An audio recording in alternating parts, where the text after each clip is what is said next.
My daughter-in-law thought I hadn't noticed when she slipped something into my coat pocket at Sunday dinner. When she turned to clear the plates, I moved it into her bedside drawer. 40 minutes later, 2 RCMP officers were standing in my living room. I should back up. My name is Roy Callahan. I'm 63 years old, retired from 31 years as a structural engineer with a firm out of Hamilton. I own a 4-bedroom house in Burlington, Ontario, mortgage paid off 11 years ago. I have a pension, some savings, and a moderate RRSP that I'd been careful with since my wife Carol passed from ovarian cancer 4 years ago. I am not a wealthy man by any stretch, but I am comfortable, and I worked every single day of my adult life to get there. My son Adrian is 31. He's always been the kind of person who lands on his feet, or rather, lands on someone else's feet and calls it his own ground. Charming in the way that some people are charming when they need something. When he was in his 20s, I chalked it up to immaturity. When he married Diane 3 years ago, I thought maybe she'd steadied him. She hadn't. If anything, the two of them together had developed a kind of momentum that only moved in one direction. Toward my wallet. It started small, the way these things always do. $400 for a car repair. $800 for a dental bill. Diane's work insurance apparently didn't cover.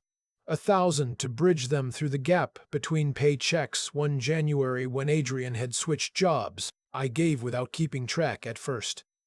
That's what you do. You're their parent. You fill the gaps. Then Carol died and the gaps got wider. I don't think Adrian grieved her the way I did. He cried at the funeral, said the right things, held my arm when they lowered her casket into the ground at Mount Hope Cemetery. But 3 weeks later, he was at my kitchen table asking me about the life insurance payout.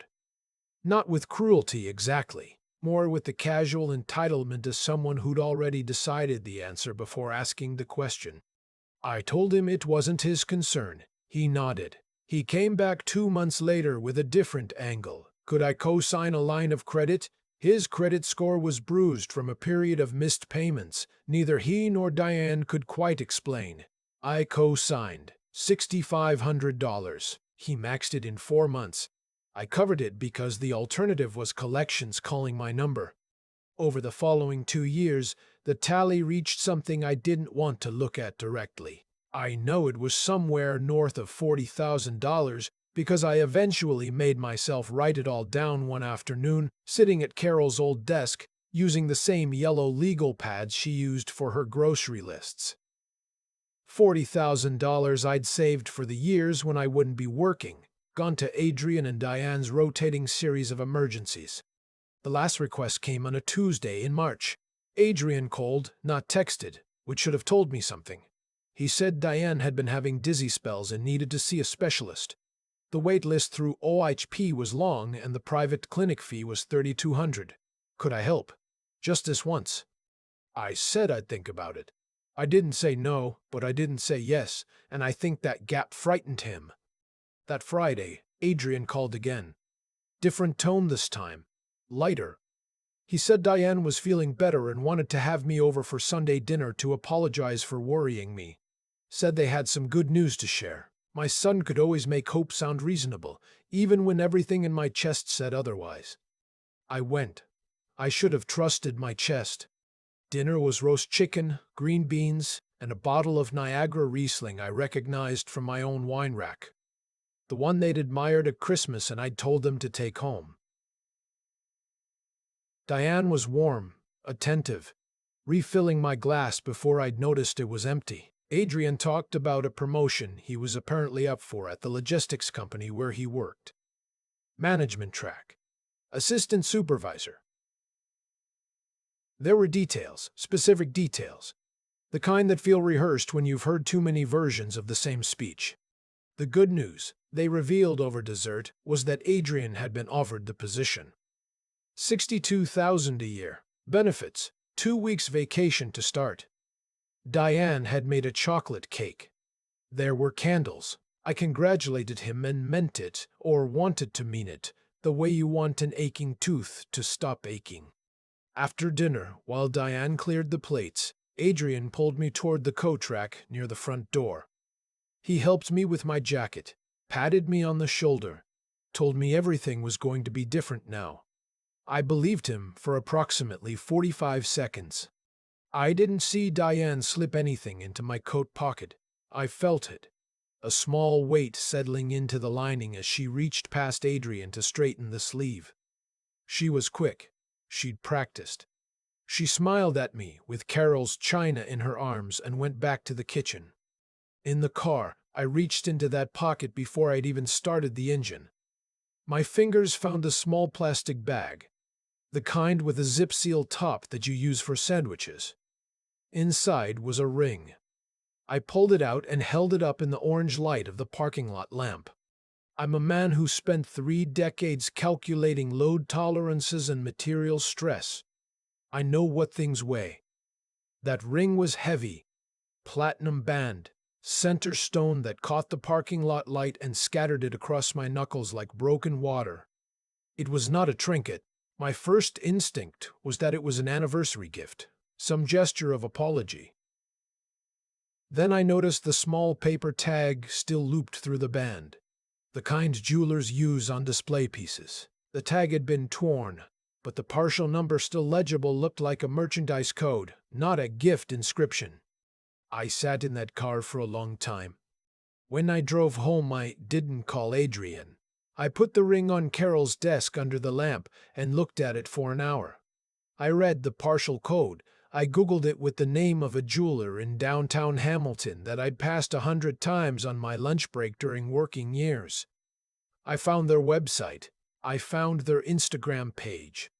I found a post from Thursday, 2 days earlier, announcing that their James Street location had experienced a break-in Wednesday night. A number of items taken. Police investigating. The photograph in the post showed a tray of rings. The 1/3 from the left had a platinum band and a center stone that threw light across the screen, the same way this one threw it across my kitchen table. I put the ring back in the plastic bag and held it in my hands, and the full weight of what my son and his wife had done settled into me the way cold settles into a house when the furnace stops. They had put stolen property in my coat which they had helped me into, which I was now driving home with, which, if anyone had stopped me, would have been found on my person with no explanation I could offer other than, "My son put it there." That is not a sentence that sounds like innocence. That is a sentence that sounds exactly like what a guilty man says. I thought about Carol and the way she used to say Adrian would find his way. I thought about 31 years of honest work and a pension I'd never cheated anyone to earn. I thought about the $40,000+ that had flowed out of my accounts and into their weekends and their car payments and Diane's private clinic appointments that apparently weren't happening. Then I thought about what I was going to do with this ring. My knee protested on the stairs. It's been doing that since a fall on a job site in 2019. But I climbed them slowly and walked to the room at the end of the hall that Adrian and Diane used when they stayed over. The room Carol had kept made up for guests, lavender spray on the pillows, the good towels in the ensuite. Adrian and Diane had stayed here at Christmas 4 months ago. Diane had used the bedside table on the left, I remembered, because her moisturizer was still there. I pulled open the drawer. Inside, a book of crossword puzzles, a tube of hand cream, a phone charger coiled like a sleeping snake. I put the plastic bag with the ring beneath the charger, closed the drawer, and went downstairs to make tea. I sat at the kitchen table with Carol's mug and thought about nothing useful for 20 minutes. Then I heard a car turn into the driveway. They were out of the car before I reached the front door. Adrian was moving fast, that particular walk of his when he'd decided something. Diane was behind him, composed in a way that meant she'd been composed on purpose. Adrian knocked twice, then opened the door, because he still had a key from the time he'd watered my plants when I went to visit my brother in Nova Scotia. Dad. He was looking around the entryway, looking for my coat. I think I left my phone here, actually. No, wait. He pivoted smoothly. Diane thinks she left her earrings here. Can we just have a quick look? Before I could answer, two sets of headlights swept across my front window. The car that had turned onto my street was followed by a second one. Both stopped in front of the house. The doors opened, and I saw the yellow stripe down the side of the first cruiser. Adrian's face changed. Not collapsed, changed. The performance didn't fall apart so much as it shifted, the way ice shifts before it breaks. 3 officers came up the walk. The one in front, a woman in her 40s with close-cropped gray hair, introduced herself as Constable Meredith Park of the Hamilton Police Service. Behind her, 2 uniformed officers flanked the path. They had the unhurried, deliberate movement of people who'd done this before. Adrian stepped forward immediately. "Officers, thank you for coming. I called because I believe my father may have taken something from our home, a ring that was going to be a gift for my wife. I saw it in his coat pocket when he left tonight." The words came out of him smoothly, like something rehearsed on the drive over. Diane stood just behind him, her expression arranged into something that might have read as distress to anyone who didn't know her. Constable Park looked at me. I stepped back and opened the door wider. "Come in," I said. They searched my coat first. Nothing. Adrian's certainty began to develop small cracks. He directed them to the living room, to my jacket on the armchair, to the table by the door. He was specific in the way that someone is specific when they know exactly where something should be. His voice pitched slightly higher each time a pocket came up empty. Constable Park looked at me again. Her expression was careful and professional and gave nothing away. "Mr. Callahan, is there anything you'd like to tell us?" "Yes," I said. "I'd like you to check the bedside drawer in the guest room upstairs. The one on the left." Adrian turned to look at me. For the first time all evening, the performance stopped entirely. His face went still in the way that faces go still when the ground disappears. "Dad." Constable Park was already moving toward the stairs. One of the other officers stayed with Adrian and Diane in the front hall. I followed the constable up. She found the ring in under 30 seconds.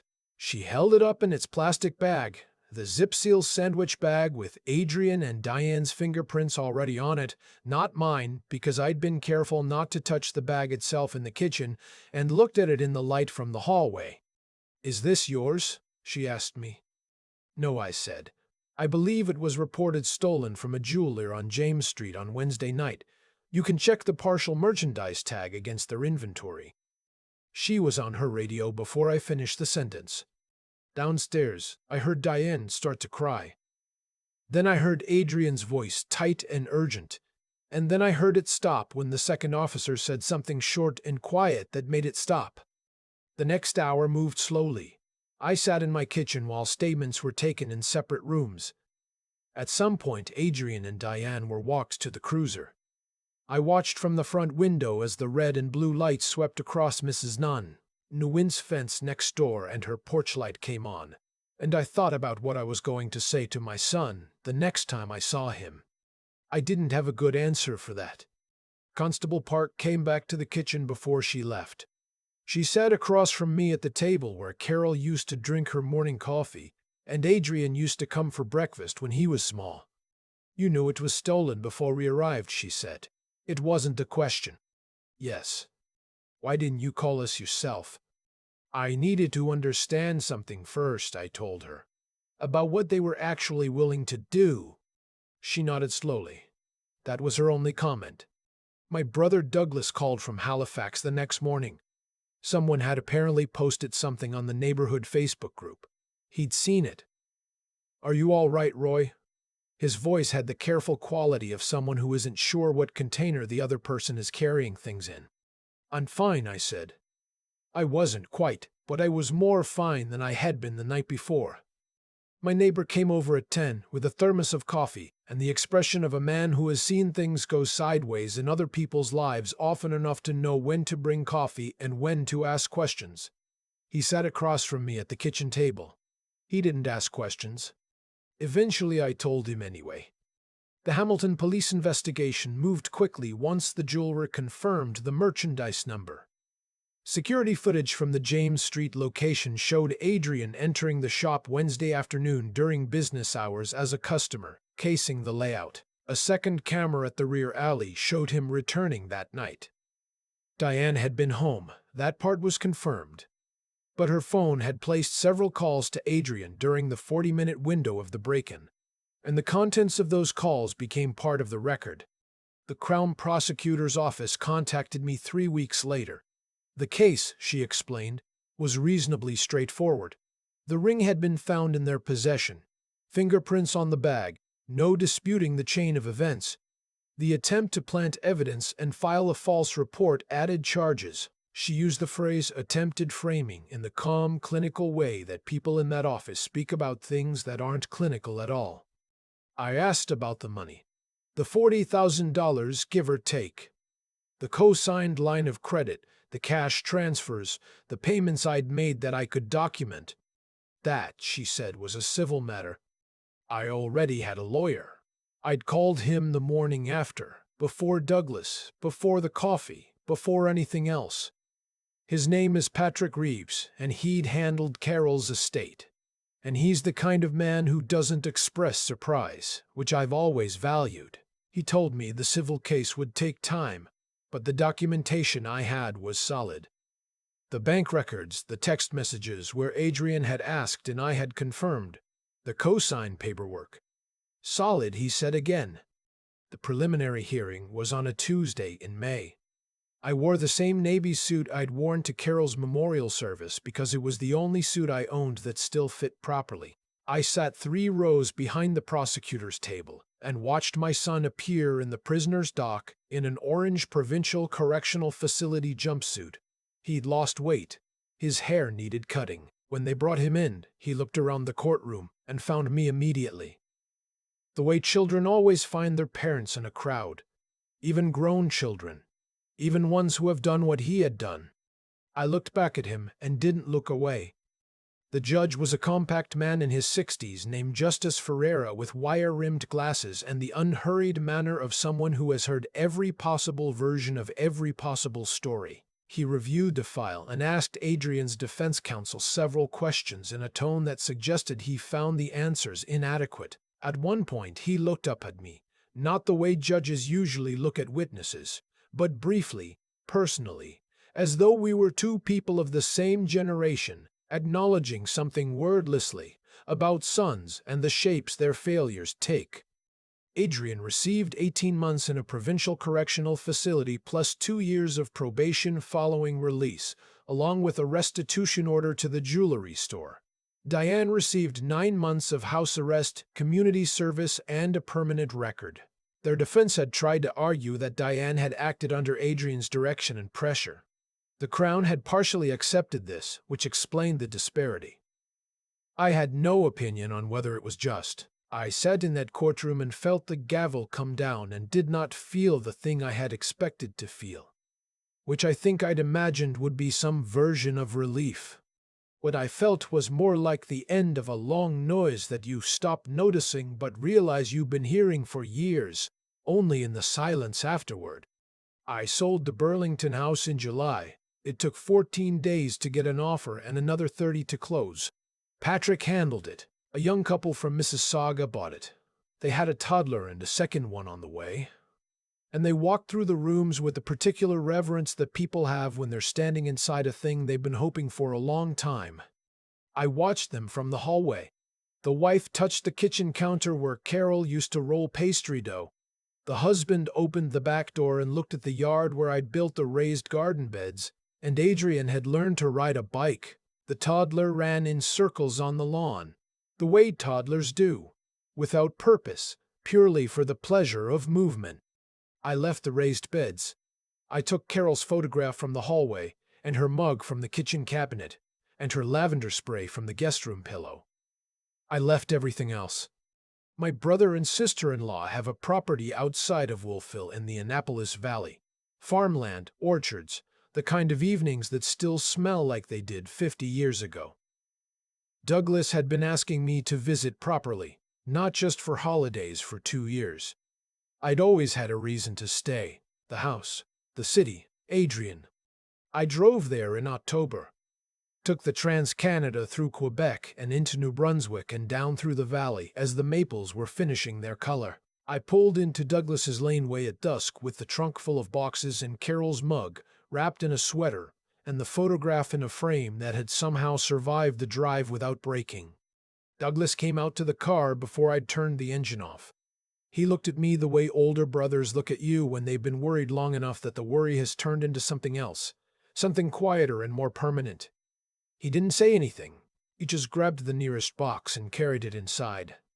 The house he and my sister-in-law Margaret have is a century farmhouse with wide plank floors and a wood stove in the kitchen, and a view from the back window across the fields to the North Mountain. Margaret had made chowder. There was bread. The wood stove ticked and settled.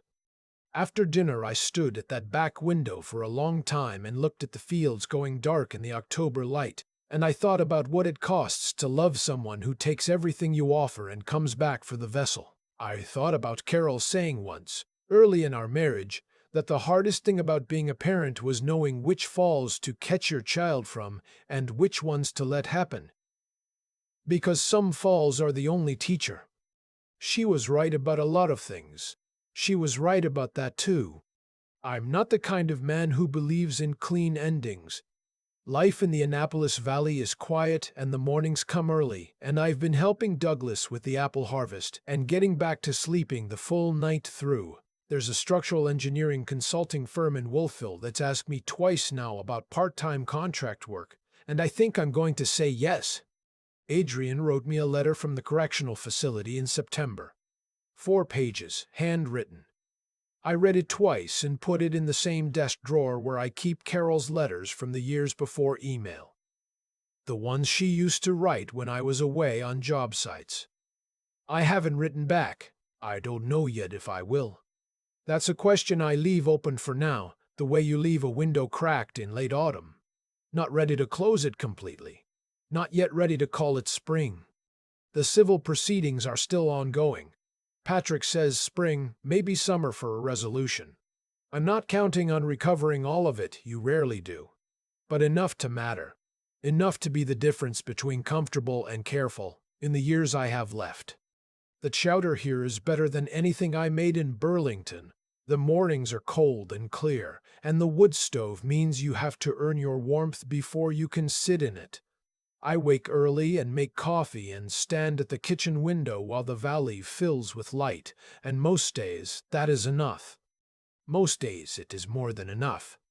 There's a moment in that Burlington driveway, sitting in my truck with a stolen ring in my hand and the dinner still warm in my stomach, that I keep coming back to, not with anger anymore, more with the quiet recognition that the whole thing had been building for years, and I'd been too willing to look the other way. I gave Adrian money because I loved him.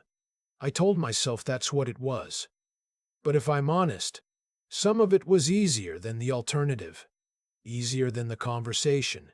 Easier than watching him struggle.